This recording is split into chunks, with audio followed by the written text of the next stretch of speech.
Alright guys, here's the moment of truth. FC24, will it work? Let's find out. Yo, what's up guys, it's ApTreX here, and finally after a series of updates, Yuzu Emulator Android has reached its peak because Yuzu Android build number 200 has just been released today on its GitHub page, and compared to the Play Store version, it has lot of improvements which I'll be showing you guys in today's video, including gameplay test and much more. So let's get started. I'll be telling you guys why this is the best Nintendo Switch emulator for Android in 2024, no questions asked, because hands down it has amazing features. Let's go to the settings bar and you can use the latest Mesa Turnip Adreno driver, which is Turnip driver revision 15. Once that has been done, let's go to debug and you will not be able to find the fast memory option in debug settings. So this is one of the first changes which you'll notice. NCE is the best CPU backend which you should definitely use. But if you just go ahead and enable CPU debugging, you will notice that fast memory will be enabled by default.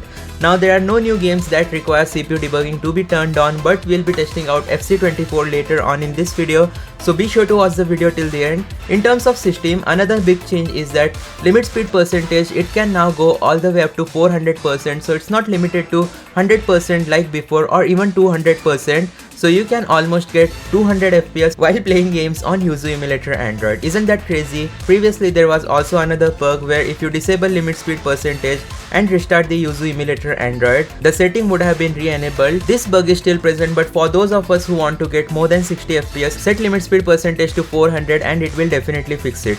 Once that has been done, make sure to turn on or disable dock mode depending on your device specification, as we'll be testing out the amazing graphic quality of Yuzu Emulator Android. I'll be keeping the dock mode enabled, as well as we'll set the resolution scaling to 1x. Now do tell me in the comment section down below if we should try emulating games on 4x resolution, so that would be pretty crazy. Let me know if I should film that video. Anyways, disk shader cache, force maximum clocks and asynchronous shaders has been enabled. So let's go back. In audio section, there are multiple output engines now. Previously there used to be only one option which was auto, but now you got Cubeb, null.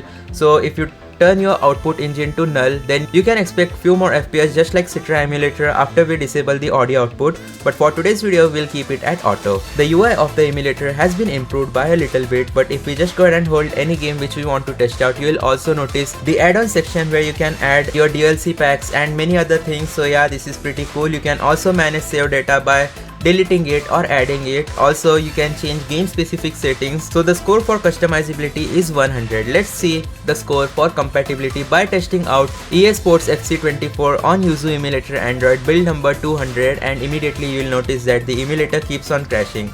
So unfortunately FC24 is still not supported on Yuzu Emulator Android NCE builds. So the compatibility score, I'll have to give it like 80, but we'll need to disable dock mode. Yeah, Pokemon Let's Go Pikachu won't let you select the controllers without disabling dock mode. So once we have fixed that, you'll be able to notice that our game has successfully started. At the top left corner, you'll be able to see we are getting 60 FPS. Now the main reason why Yuzu Emulator Android is getting so much praise from me is because it is pretty stable. Most of the time there are very minimal graphical issues in no matter which game I try out. You can try out Assassin's Creed Black Flag, you can even try out Pokemon Scarlet and Violet Sword and Shield, whatever man.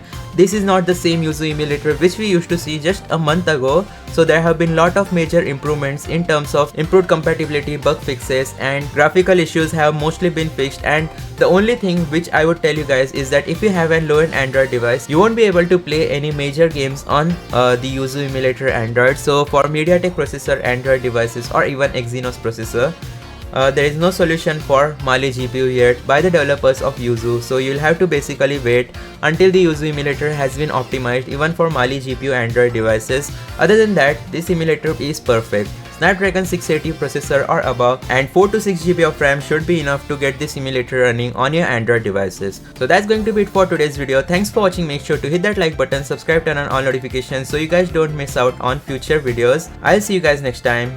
Goodbye.